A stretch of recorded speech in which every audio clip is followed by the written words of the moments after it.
मुरली अमृत की धारा है धारा, जो देती दुखों से किनारा। मुरली अमृत की धारा है धारा, जो देती दुखों से किनारा। भूले जीवन में हो जाए शिव बाबा मुरली में समझाए। भूले जीवन में हो जाए शिव बाबा। ओम शांति। आज की तारीख है 30 नवंबर 2023 के बाबा के साकार महावाक्य। मीठे बच्चे तुम्हें रूहानी पंडा बन यात्रा करनी और करानी है। याद ही तुम्हारी यात्रा है, याद करते रहो तो खुशी का पारा चढ़े। बाबा ने प्रश्न पूछा, निराकारी दुनिया में जाते ही कौन से संस्कार समाप्त हो जाते और कौन से संस्कार रह जाते? बाबा ने उत्तर दिया, वहाँ नॉलेज के संस्कार समाप्त हो जाते, परालब्ध के संस्कार रह जाते हैं। जिन संस्कारों के आधार पर तुम बच्चे सतयुग में परालब्ध भोगते हो, वहाँ फिर पढ़ाई का व पुरुषार्थ का संस्कार नहीं रहता है। परालब्ध मिल गई, फिर ज्ञान खत्म हो जाता है। गीत, रात के राही थक मत जाना। रात के राही थक मत जाना, सुबह की मंजिल दूर नहीं, थक मत जाना। बुरा ही थक मत जाना, रात के राही।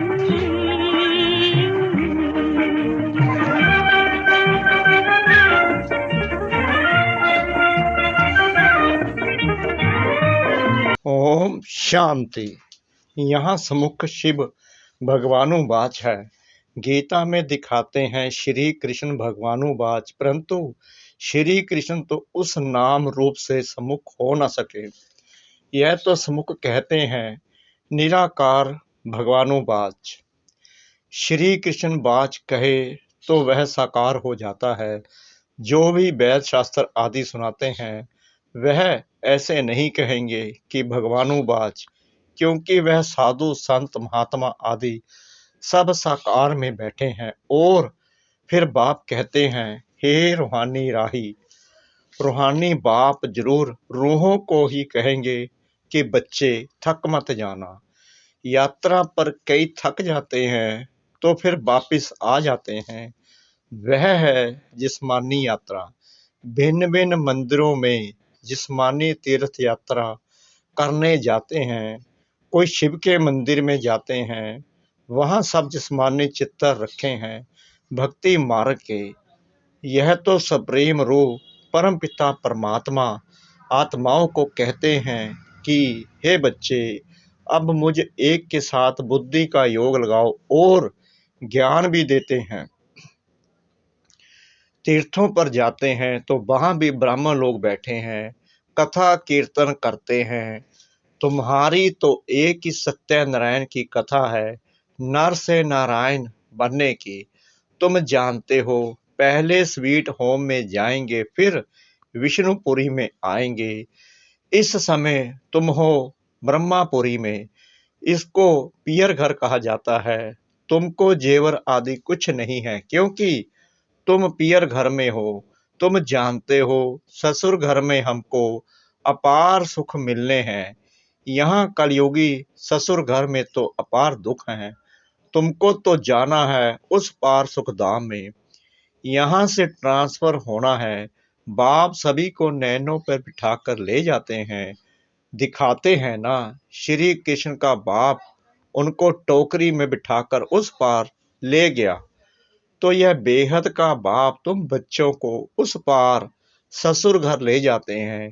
पहले अपने निराकारी घर में ले जाएंगे, फिर ससुर घर भेज देंगे। तो वहाँ यह सब पियर घर ससुर घर की बातें भूल जाएंगी। वह है निराकारी पियर घर। वहाँ यह नॉलेज भूल जाती है, नॉलेज के संस्कार निकल जाते हैं। बाकी प्रारब्ध के संस्कार रह जाते हैं। फिर तुम बच्चों को प्रारब्ध ही ध्यान में रहती है, प्रारब्ध अनुसार जाकर सुख के जन्म लेंगे। सुख धाम जाना है, प्रारब्ध मिल गई फिर ज्ञान खत्म। तुम जानते हो प्रारब्ध में हमारी फिर वही एक्ट चलेगी। तुम्हारे संस्कार ही प्रारब्ध के हो जाएंगे।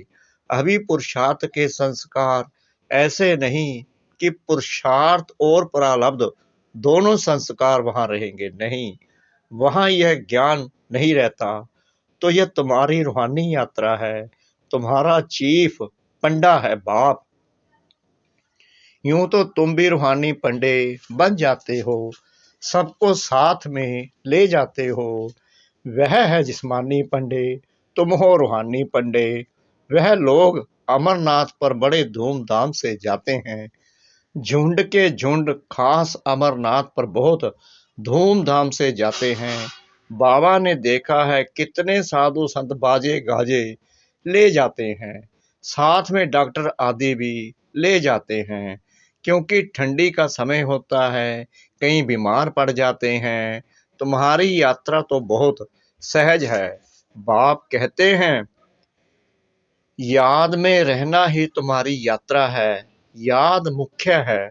बच्चे याद करते रहे तो खुशी का पारा चढ़ा रहे, साथ में औरों को भी यात्रा पर ले जाना है। यह यात्रा एक ही बार होती है।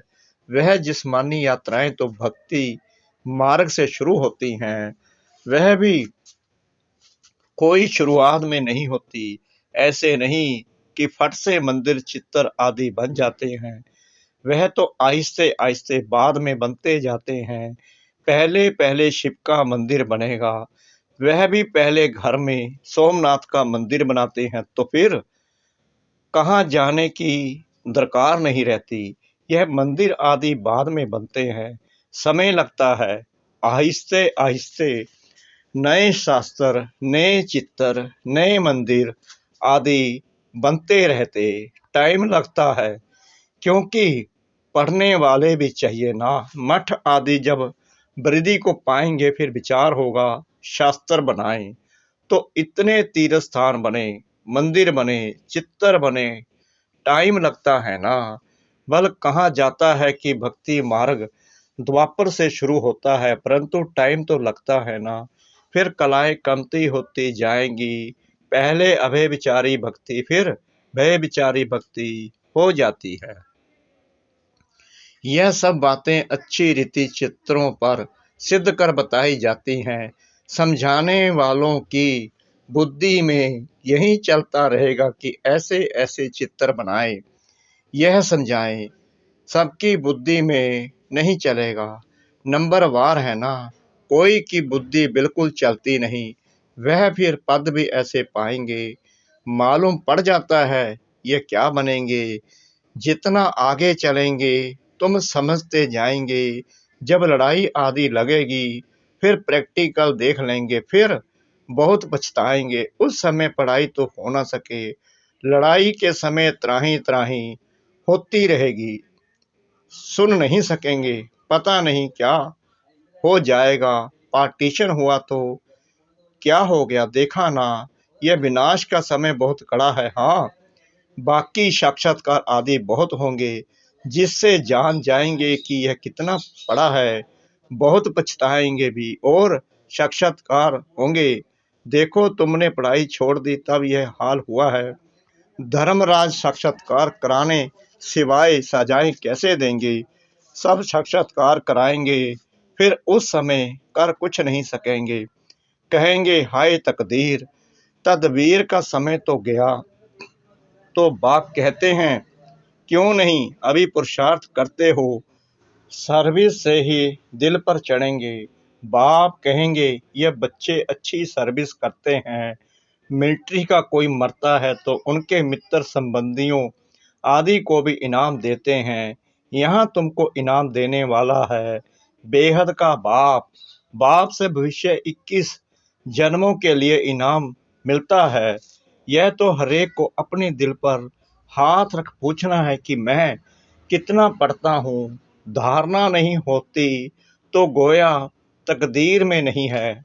कहेंगे कर्म ही ऐसे फूटे हुए हैं, बहुत खराब कर्म करने वाले कुछ उठा नहीं सकते हैं। बाप समझाते हैं, मीठे बच्चे, तुम्हें इस रूहानी यात्रा पर अपने साथियों को भी ले जाना है। फर्ज है हर एक को यह यात्रा की बात बताना। बोलो, हमारी यह रूहानी यात्रा है, वह है जिस्मानी। दिखाते हैं रगुन की तरफ एक छम छम तालाब है, जहां स्नान करने से परी बन जाते हैं, लेकिन वह परी आदि तो बनते नहीं। यह है ज्ञान स्नान करने की बात, जिससे फिर तुम भविष्य की बीबी बन जाते हो, और ज्ञान योग बल से वैकुंठ में आना जाना तो तुम्हारे लिए कॉमन बात है, और ही तुमको रोका जाता है घड़ी घड़ी ध्यान में नहीं जाओ, आदत पड़ जाएगी। तो यह ज्ञान मान सरोवर है। परम पिता परमात्मा आकर इस मनुष्य तन द्वारा ज्ञान सुनाते हैं, इसलिए इनको मान सरोवर कहा जाता है। मान सरोवर अक्षर सागर से निकला है। ज्ञान सागर में ज्ञान स्नान करना तो बहुत अच्छा है। भविष्य की बीवी को महारानी कहा जाता है। बाप कहेंगे, तुम भी भविष्य के मालिक बनो।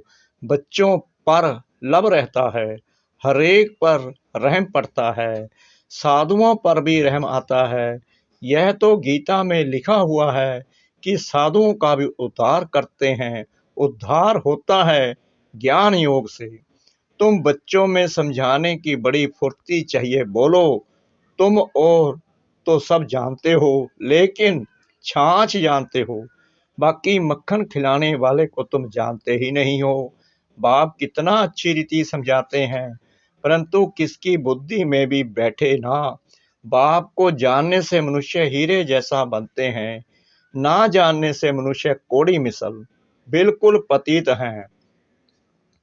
बाप को जानने से ही पावन बनते हैं। पतित दुनिया में कोई पावन हो ना सके, तो जो महारथी बच्चे हैं वह अच्छी रीति समझा सकेंगे। कितने ढेर ब्रह्म कुमार कुमारियां हैं। प्रजापिता ब्रह्मा नाम भी मशहूर है। प्रजापिता ब्रह्मा के यह है मुख्य वंशावली। ब्रह्मा को ही 100 भुजा 1000 भुजा दिखाते हैं। यह भी समझाया जाता है इतनी भुजाएं तो हो नहीं सकती। बाकी ब्रह्मा तो बहुत बचड़े वाला है। ब्रह्मा फिर किसका बच्चा? इनका तो बाप है ना। ब्रह्मा है शिव बाबा का बच्चा, इनका और कौन बाप हो सकता? मनुष्य तो कोई हो नहीं सकता। ब्रह्मा विष्णु शंकर गाए जाते हैं सूक्ष्म वतन के, वह तो यहाँ आ ना सके। प्रजापिता ब्रह्मा तो जरूर यहाँ होगा ना।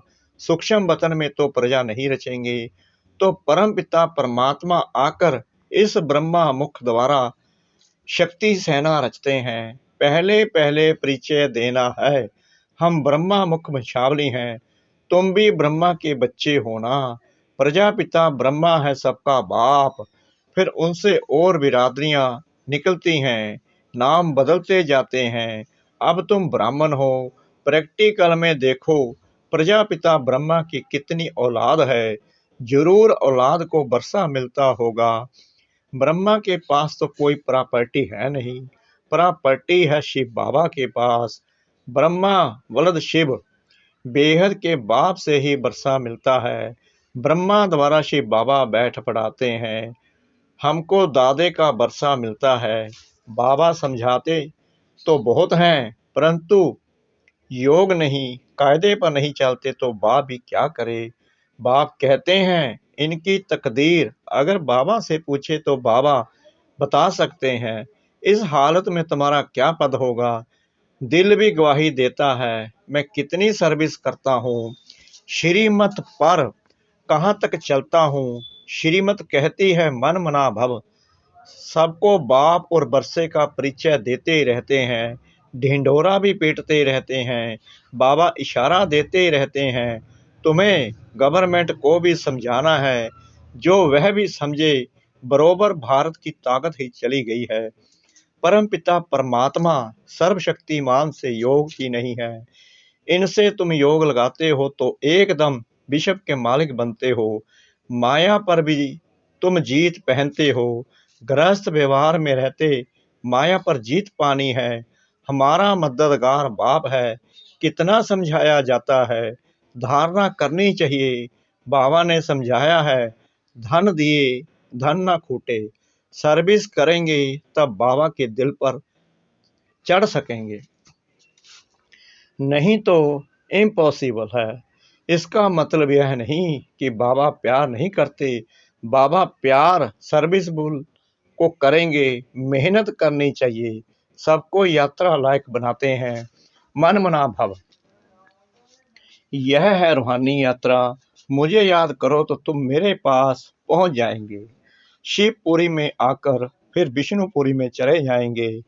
यह बातें सिर्फ तुम बच्चे जानते हो, कोई और मन मना भव का अर्थ समझते नहीं। पढ़ते तो बहुत हैं, बाप महामंत्र देते हैं। मुझे याद करो तो तुम विक्रमाजीत बन जाएंगे। अच्छा, मीठे मीठे सिकिला दे बच्चों प्रति माता पिता बाप दादा का याद प्यार और गुड मॉर्निंग। रूहानी बाप की रूहानी बच्चों को नमस्ते। हम रूहानी बच्चों की रूहानी बाप दादा को श्रद्धा भरी प्रेम भरी नमस्ते। शुक्रिया बाबा, शुक्रिया बाबा, शुक्रिया बाबा, इस मीठी मीठी मीठी मुरली के लिए। धारणा के लिए मुख्य सार नंबर 1, ज्ञान स्नान करना है। प्यार से सर्विस कर बाप के दिल तख्त पर बैठना है। पुरुषार्थ के समय में अलबेला नहीं बनना है। नंबर 2, बाप की पलकों पर बैठ कलयुगी दुखधाम से सुखधाम चलना है। इसलिए अपना सब कुछ ट्रांसफर कर देना है। वरदान, जीवन में दिव्य गुणों के फूलों की फुलवाड़ी द्वारा खुशहाली का अनुभव करने वाले एवर हैप्पी भव। सदा खुशहाल अर्थात भरपूर संपन्न। पहले कांटों के जंगल में जीवन थी, अभी फूलों की खुशहाली में आ गए। सदा जीवन में दिव्य गुणों के फूलों की फुलवाड़ी लगी हुई है। इसलिए जो भी आपके संपर्क में आएगा उसे दिव्य गुणों के फूलों की खुशबू आती रहेगी और खुशहाली देख करके खुश होंगे, शक्ति का अनुभव करेंगे।